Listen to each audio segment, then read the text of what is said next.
सियासत में आज बात करेंगे उत्तर प्रदेश की सियासत की। जी हाँ, आज बात करेंगे बीएसपी की। बहुजन समाज पार्टी का सियासी जनाधार लगातार सिमटता जा रहा है। विधानसभा से लेकर संसद तक धीरे धीरे पार्टी कमजोर होती जा रही है।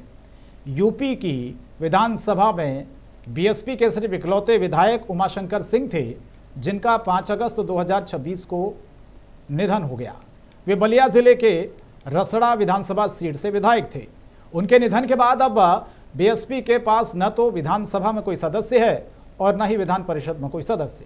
बात संसद की करें तो बीएसपी का 2024 के लोकसभा चुनाव में खाता नहीं खुल सका था।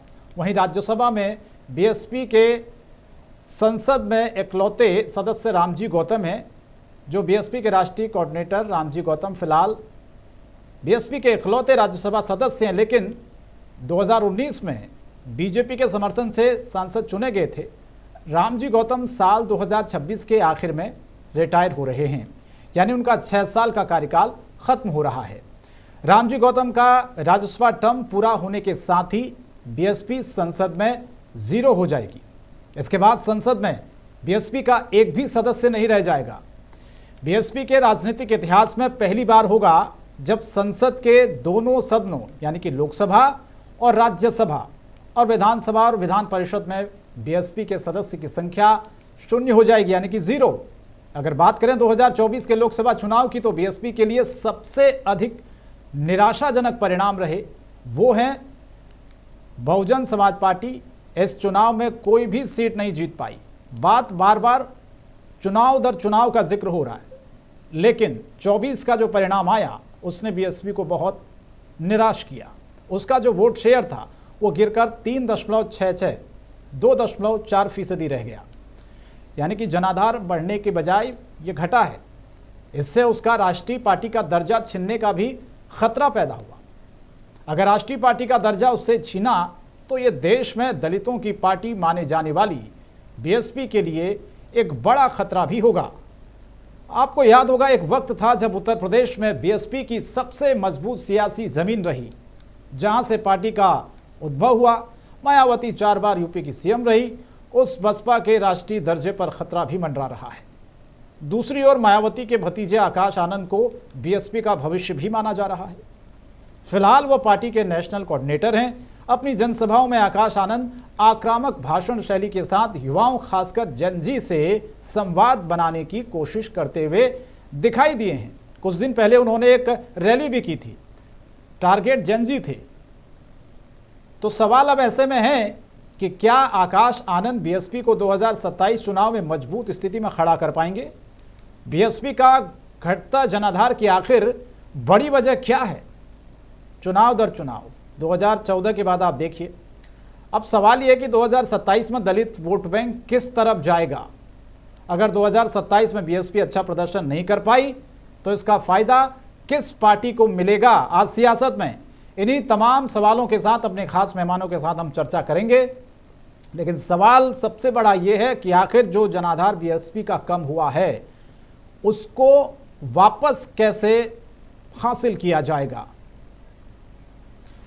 हमारे साथ सुनील त्रिपाठी जी हैं, वरिष्ठ पत्रकार, इस वक्त जुड़े हुए हैं। चर्चा की उन्हीं से शुरुआत करते हैं। भगवंत पांडे जी भी हमारे साथ थोड़ी देर में जुड़ेंगे।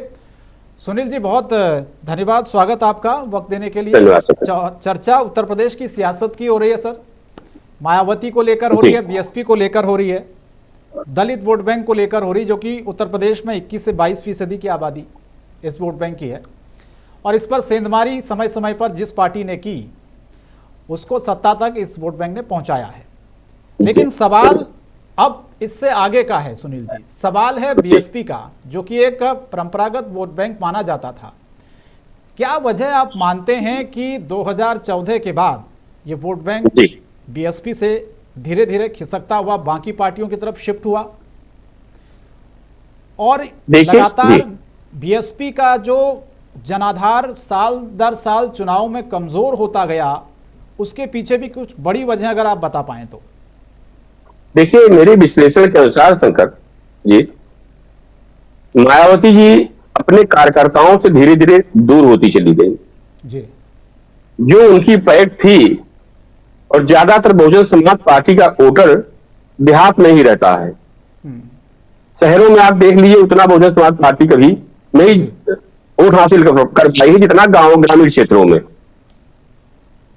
12 साल के बाद जिस तरह से बहन मायावती जी उत्तर प्रदेश छोड़ करके दिल्ली पहुंच गई, मेरा आकलन है, और जो उनका कोर वोटर था वो धीरे धीरे उनसे दूर होने लगा। मायावती जी का जनता से अपने कोर वोटर से संवाद स्थापित न करना, दूरियां बनाना, यही एक कारण ऐसा रहा कि जो इनका वर्ग था वो धीरे धीरे इनसे दूर हो गया।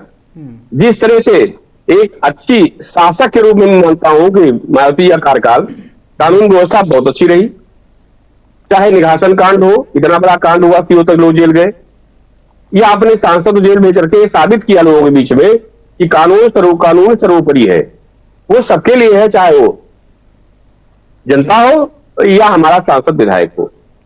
लेकिन ये दूरियां पैदा कर दिया मायावती जी ने, इसके कारण दूसरे एक भ्रष्टाचार का भी मामला सबसे ज्यादा मायावती जी के ऊपर आरोप लगा कि भ्रष्टाचार चरम सीमा पर है।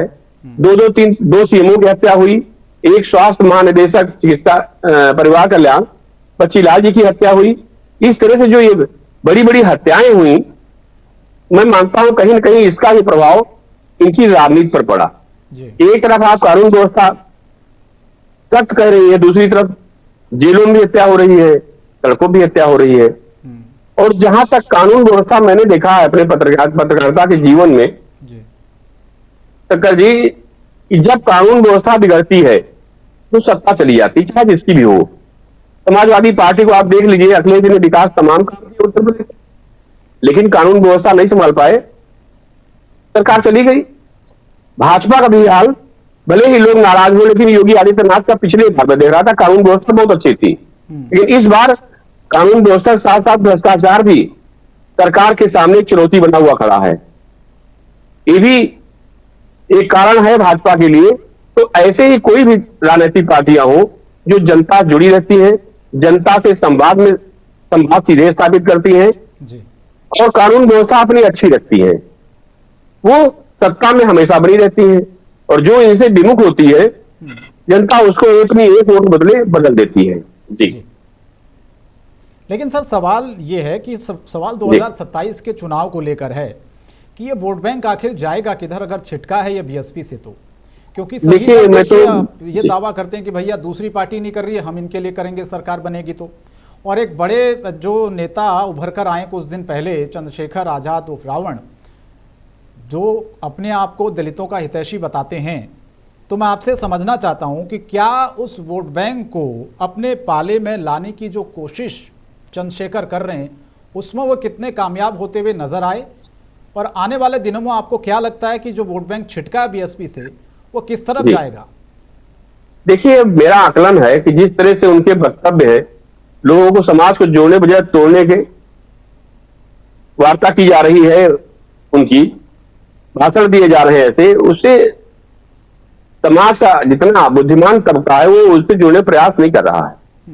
और मैं देख रहा हूं, मैं तो ग्रामीण अंचलों में जाता हूं, देखता हूं कि बहन जी का कोर वोटर आज भी उनको उतना ही चाहता है जितना पहले चाहता था। लेकिन जब आप जनता से मिलेंगे नहीं, दरबार में आपसे कोई पहुंच नहीं सकता है, हम जैसे पत्रकार को भी मुश्किल होती है आपसे मिलने में, तो जब संवाद बीच में खत्म हो जाता है तो जनता भी कहीं कहीं किनारा कर लेती है। लेकिन इस बार मैं देख रहा हूं कि मायावती या कोर वोटर गांव ग्रामीण क्षेत्रों में आप जाकर देखिए, उनके बोर्ड बैनर सब लगे हैं। और चूंकि अब इस बार बहुजन समाज पार्टी का भविष्य भी गांव पर लगा है जी, यहीं से या तो बढ़ेगी या तो समाप्त हो जाएगी। तो मायावती जी भी प्रयासरत है कि अब पिछली बार जो हुआ और इस बार जो रैली उन्होंने की थी वो आपने भी देखा होगा, मीडिया लोग भी देखे कि उनकी रैली में किराए के लोग मुझे नहीं दिखाई पड़े लखनऊ में। जो उनका कोर वोटर था, नंगे पैर, फटे चप्पल, लेकिन फिर भी मायावती जी की रैली में वो उपस्थित दिखा। अगर यही जोर मायावती जी पकड़े नहीं तो कभी कभी होता है कि बंदर की लड़ाई, बिल्ली की लड़ाई में बंदर फायदा होता है। तो इस बार जो मैं देख रहा हूं लोगों रुझान, लेकिन एक सबसे बड़ी मैं मानता हूं कमी कहिए या उनकी हरदर्मिता कहिए, मायावती जी अपने अतिरिक्त किसी की सुनती नहीं है, कभी नहीं सुना उन्होंने।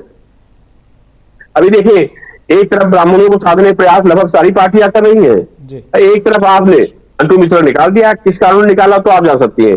लेकिन समाज जो संदेश आता है वो कहीं ना कहीं आपके विपरीत जाता है। जी। जिसको जहां चाहा उन्होंने उसको वहीं बैठाया। ये उनकी आदत है कि यस के बाद उन लोग सुनना पसंद नहीं करती है। कुछ राजनेता ऐसे मैंने भी देखा, जैसे आजम खान साहब थे, मैं भी उनके बड़ा नजदीक रहा जब मंत्री थे। यस के बाद उन लोग नहीं सुनते थे। वही हाल हमारी बहन जी का है। जी।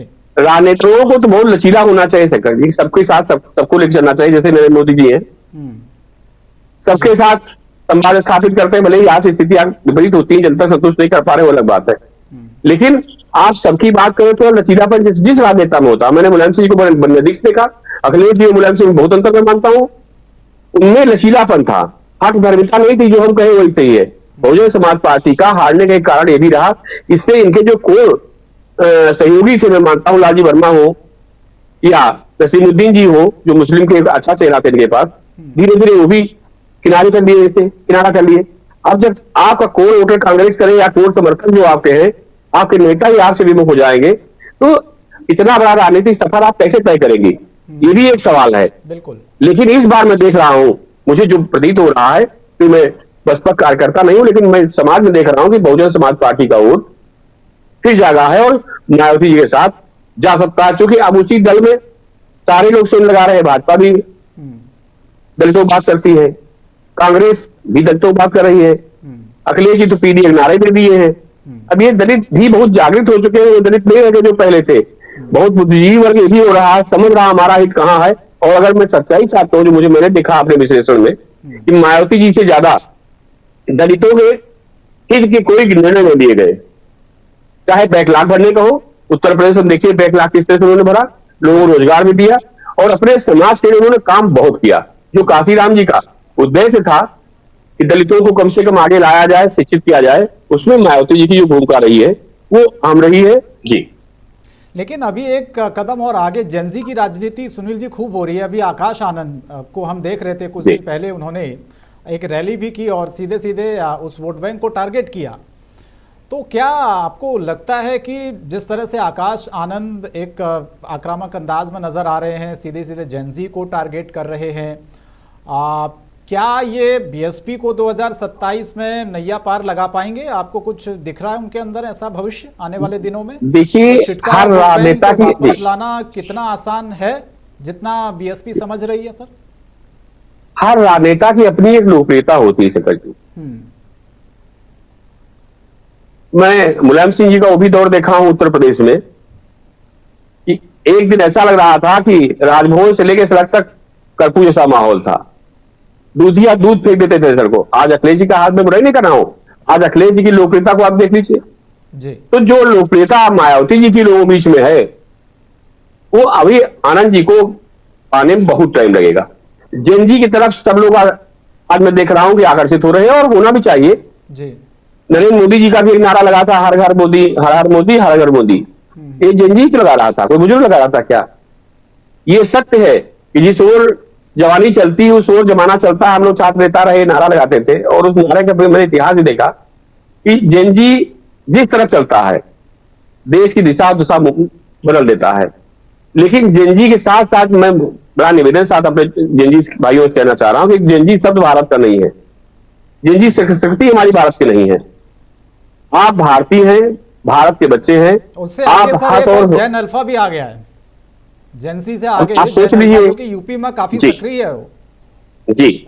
अब ये जैन अल्फा कौन था आप ही जान रहे हैं, आतंकवादी संगठन में जुड़ा हुआ था जेकेएलएफ से।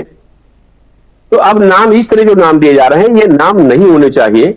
और वास्तव में भी मान रहा हूं कि जेनजी परेशान है रोजगार को लेकर के, शिक्षा को लेकर के। समस्याएं उसके सामने बहुत हैं, क्योंकि आप पढ़ाने में भी पैसा ले रहे हो, कुछ से फीस इतनी ज्यादा फीस जा रही है कि अभिभावक परेशान है। पर लिख के जब वो तैयार हो रहा है तो अपने भविष्य बारे में सोचता है तो किधर जाए जी। या तो कोई टेक्निकल एजुकेशन आप ऐसी अनिवार्य कर दीजिए कि उसको पढ़ने के बाद लोग रोजगार पा जाएंगे, अपना रोजगार शुरू कर सकते हैं। आप बीए एमए एमएससी करते जा रहे हैं, उसके बाद तो जब वो तैयार हो रहा है तो अकेला पा रहा अपने आप को। परीक्षाएं लीक हो रही है, ये भी एक समस्या उसके सामने। दिन रात बच्चा पढ़ रहा है जी। और जब परीक्षा दे के आ रहा है पेपर लीक हो गया। तो इन समस्याओं से जेनजी जूझ तो रहा है, लेकिन जेनजी से मैं बड़ा निवेदन साथ करना चाह रहा हूं कि आपके साथ जो असामयिक तत्व है देश के, उनको आप पहचाने।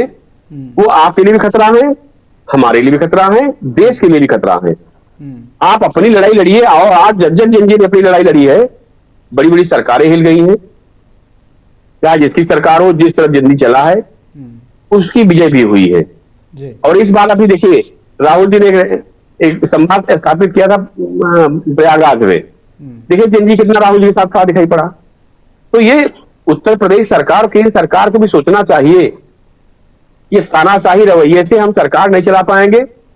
लोग जागरूक हो रहे हैं, अंग्रेज बेवकूफ नहीं थे कि हम लोग एजुकेशन नहीं देते थे, क्योंकि आदमी शिक्षित होगा तो अपना अधिकार जानेगा जी। अपने हक और हुकूक की बात करेगा।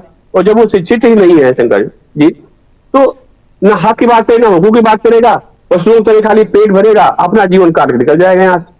लेकिन आज हमारा जंजी बुद्धिमान है, और आपने भी देखा कि जंतर मंतर पर जंजी जो बयान आए वो वास्तव में बड़े अच्छे थे कि हमको कृषि की आवश्यकता नहीं है, हमारे बीच रोटियां मरसे के ऐसे बयान जंजी से निकल के आए। बिल्कुल। जंजी को गुमराह करने का भी प्रयास किया जा रहा है, लेकिन उसमें भी बुद्धिमान लोग हैं, वो समझ रहे हैं कि देश में कैसे कैसे लोग पैदा हुए हैं, कैसे कैसे लोग पनपे हैं। कुछ ऐसे भी असामयिक तत्व हमारे देश में उत्पन्न हो गए हैं जो चाहते हैं कि भारत में शांति बनी रहे। जी। लेकिन सर, जैन जी का जिक्र आपने किया, तभी सभी पार्टियां जिक्र भी कर रही हैं, लेकिन सवाल फिर ये जो कॉकरोच जनता पार्टी का प्रदर्शन हुआ ना, जिसकी चर्चाएं पूरे देश में हुई और देश के अलग अलग हिस्सों में इसको लेकर प्रदर्शन भी हुए, उनके नेताओं से, प्रवक्ताओं से जब सवाल पूछा गया कि भैया क्या आप ऐसे ही लड़ाई लड़ते रहेंगे देश के मुद्दों को लेकर, कि आगे भी आपका कुछ प्लान है, राजनीतिक पार्टी आप बनाएंगे?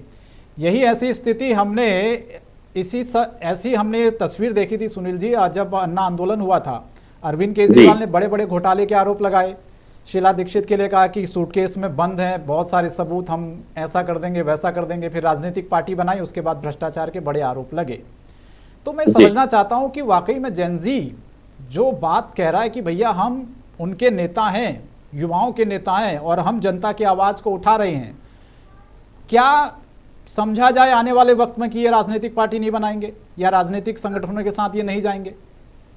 तो ये थोड़ा सा मुश्किल सा हो गया है कि भैया आप शुरुआत में तो आवाज उठाते हैं, आपका आंदोलन बड़ा हो जाता है, फिर चेहरे बड़े हो जाते हैं, तो फिर आपके महत्वाकांक्षाएं भी बढ़ जाती हैं।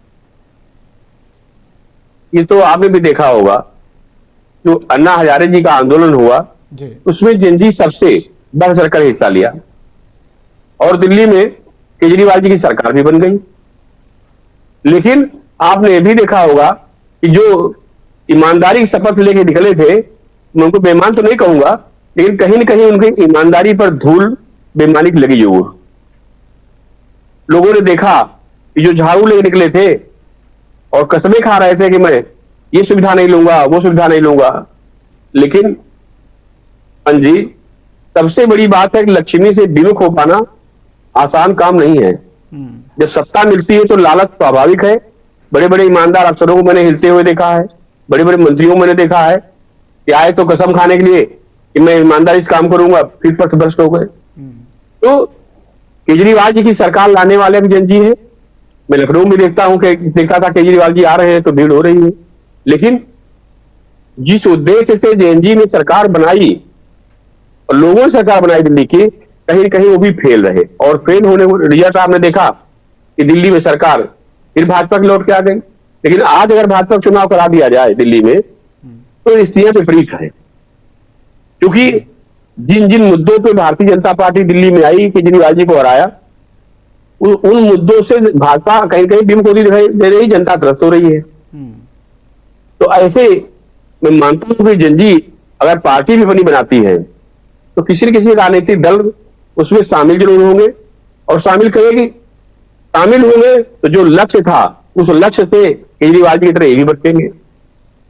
पिछली बार भी आपने देखा जी कि केजरीवाल जी जिस तरह से जंजी को जोड़ करके आगे बढ़े, उनके सहयोगी कुछ दिन बाद उनसे किनारा करना शुरू कर दिए, चाहे अन्ना हजारे जी हो, चाहे किरण बेदी जी हो या कुमार विश्वास जी हो। मतलब जो टीम थी उनकी जंजी की, वो धीरे धीरे इनके कर्मों से या इनके भ्रष्टाचार से या इनके जो आरोप लगे हैं उससे विमुख हो गई। तो जंजी को साधने के सारे राजनीतिक दल प्रयास कर रहे हैं, जिस तरह चर्चाएं हो रही हैं, लेकिन अब जंजी को भी सोचना चाहिए कि हमारा हित किसमें है, कौन सरकारें देश के हित में, हमारे हित में काम कर सकती हैं, उनको प्राथमिकता देनी चाहिए। ठीक है सर, मैं जाते जाते एक आखिरी सवाल आपसे करना चाहता हूं, वक्त कम है। 2027 की तस्वीर आपको क्या नजर आ रही है इन तमाम प्रयासों को लेकर, चाहे हम दलित वोट बैंक की बात करें? क्योंकि ये देखिए, अब मायावती को तो ये समझना, बीएसपी को समझना होगा कि केवल एक वोट बैंक को लेकर आप नहीं चल सकते। क्या आपको लगता है कि ओबीसी और दलित का जो गठबंधन था उसको लेकर मायावती को चलना पड़ेगा, बीएसपी को चलना पड़ेगा, जिसने उनको लखनऊ तक पहुंचाया था? देखिए पंजी, जब पहली बार सरकार बनी तो मायावती जी केवल एक ही वर्ग की बात करती थी, सजाती लोगों की, दलितों की खाली। उसके बाद में उनको समझ में आया, हम जैसे पत्रकार हमेशा कहते हैं कि उत्तर प्रदेश में जो सबकी बात करेगा, सत्ता के काबिज हमेशा वही रहेगा।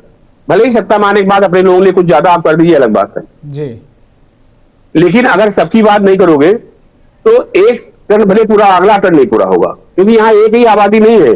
यहाँ तो उत्तर प्रदेश में हर जात धर्म के लोग हैं और सबकी चर्चा करनी पड़ेगी। मायावती जी ने दूसरी बार कहा कि हाथी नहीं गणेश है, ब्रह्मा विष्णु महेश है, और सोशल इंजीनियरिंग पर उन्होंने काम शुरू किया। इस सरकार उनकी बन गई। तो अब सोशल इंजीनियरिंग का प्लेटफॉर्म जो मायावती जी ने देखा है, मेरा मानना है कि वो कहीं ना कहीं इस पर 27 में काम करेंगे। क्योंकि भाजपा को मैं बड़ा निवेदन साहब करना चाह रहा हूं, मुझे अफसोस भी हो रहा है कि उत्तर प्रदेश में भारतीय जनता पार्टी ने अपने ताकत में ठोक ली है। नंबर 4, जिस पर नरेंद्र मोदी जी कहते थे कि अब की बार मोदी सरकार भ्रष्टाचार विहीन होगी, लेकिन भ्रष्टाचार आप देख लीजिए, टंकियां गिर रही।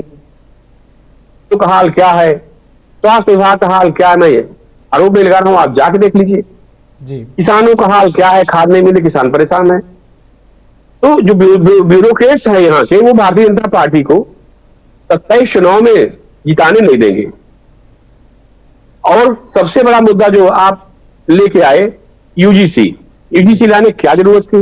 अभी तो आप हिंदू मुसलमान करते थे, अब आज हिंदू गाली बक रहा है।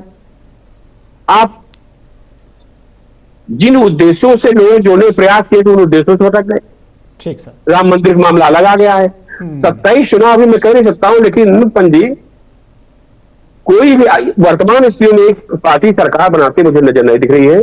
अब यह भी समय है, कल क्या होता है वो मैं भी नहीं कह सकता हूं। बिल्कुल, आपने बड़ी अच्छी बात कही है। अभी फिलहाल ये आकलन करना बहुत मुश्किल है। बहुत धन्यवाद सर, आप जुड़े, आपने वक्त दिया और अच्छा विश्लेषण उत्तर प्रदेश का आपने किया। और सियासत में आज के लिए इतना ही, लेकिन सवाल ये है कि बीएसपी का क्या होगा, क्या वो खिसका हुआ जनाधार वापस लाने में कामयाब हो पाएगी, या जो दलित वोट बैंक है वो किस पार्टी की तरफ 2027 में जाएगा। सियासत में आज के लिए इतना ही।